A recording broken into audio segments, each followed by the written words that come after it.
help you do this, do this, do this, do this. Here's the thing. On the other hand, not selling people on the value is just saying, here's the thing.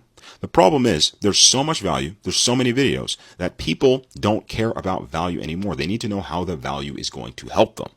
So if I was to put it into context for a gym video, instead of saying, here's a really cool bicep workout, you say, here's a bicep workout. It'll take you 5 minutes to do. It's going to double the size of your biceps in the next 2 days if you do this. It'll leave you feeling really, really sore after you hit the gym. Your veins are going to be popping. People are going to be complimenting your biceps. You're going to have to get new shirts because your sleeves are too small. That is what makes you want to watch a video about bicep workouts. Even if you don't go to the gym, you think, oh, there's all these benefits that I can get if I watch this video. Whereas just the bicep video, here's a cool bicep workout that I use, right? Nobody really cares about that because there's tons of bicep workouts out there. And so I told him to do this and practice it and practice it. He practiced it and he got it on his 5th video.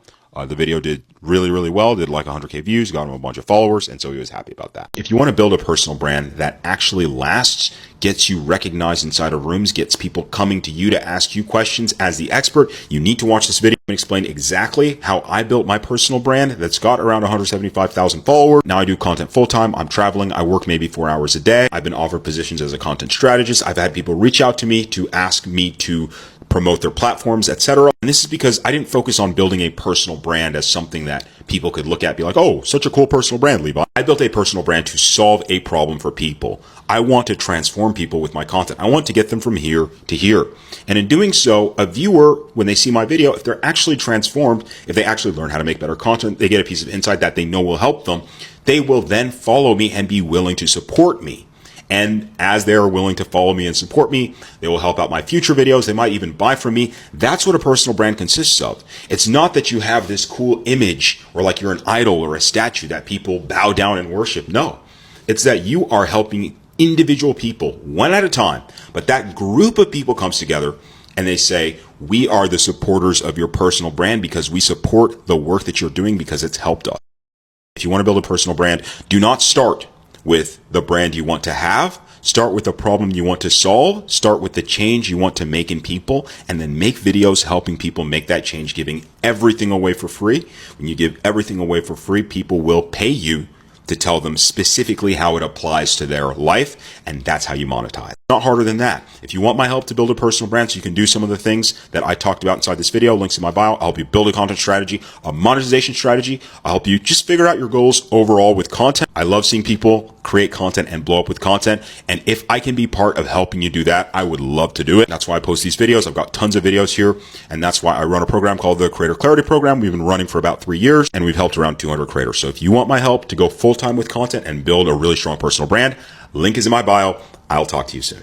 If you're under 10,000 followers, here's some really low-hanging fruit that can get you 10,000 followers in as little as the next 7 days. I've literally seen this work with my account. I got it to 15K in 5 days. I saw it work with a friend's account. She got it to 12,000 followers in like 12 hours. I saw it with a client's account. My first client, he got his to 15,000 followers in about 24 hours. It's really important that you do everything I tell you in this video though, because if you skip one aspect of this, you're going to have a hard time growing in the same way. And a disclaimer, these are rare numbers, but they are very possible. If you haven't met, my name is Levi. I've been creating content on TikTok for the past 8 years, coaching for the past 4. I've worked with around 200 creators in the Creator Clarity Program. Go ahead and click the link and check it out if you'd like to apply and get me to build a content strategy for you and a monetization strategy so you can make money on social media. All right, the first thing you need to understand is platform nuance. You need to talk to people on TikTok like you are one of the viral creators on TikTok. In order for you to do that, you need to study the viral creators on TikTok. You need to make your content look like their content. You need to have the lighting that they have, the same text that they have, and in some cases, the same cadence structure of video that they have. Levi, I don't want to copy. I want to be authentic. Okay. Where do you get your jokes from? Where do you get your mannerisms from? Where do we get our spoken language from? People who found ways to make it work before. It's the same thing with art. You don't make art that's meaningless. You make art that ties, like a flower. You didn't make the flower, but you can make a picture of the flower. It's the same thing with TikTok. You're essentially taking stuff that works, grabbing it, repurposing it for your own end. As you do this, you will come up with something new in your mind. You'll think it's really similar, but it's going to be new enough to where audiences will be like, that's amazing, and it'll go viral. You need to post 3 to 5 times a day. If you have an hour every single day, that's plenty enough time to get 3 to 5 posts out.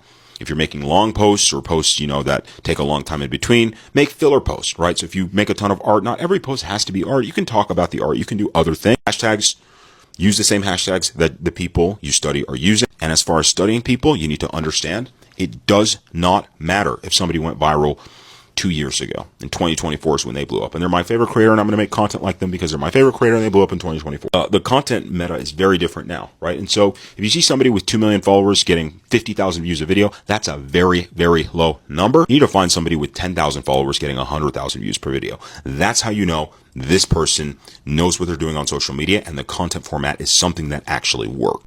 Do your research, replicate the posts. Don't be lazy with it. Don't just do a halfway job, but actually try to replicate the post. It'll be hard for the first couple times, but then it'll come easier and easier and easier. And don't stop posting content. Do it every single day, 3 to 5 times. If you really want to grow, do 10 times a day and you won't have any problem whatsoever. Again, click the link in my bio if you want my help. We'll build a strategy together. I'll hop on calls with you together. We'll talk about content together. We'll make money together. All right. See you later.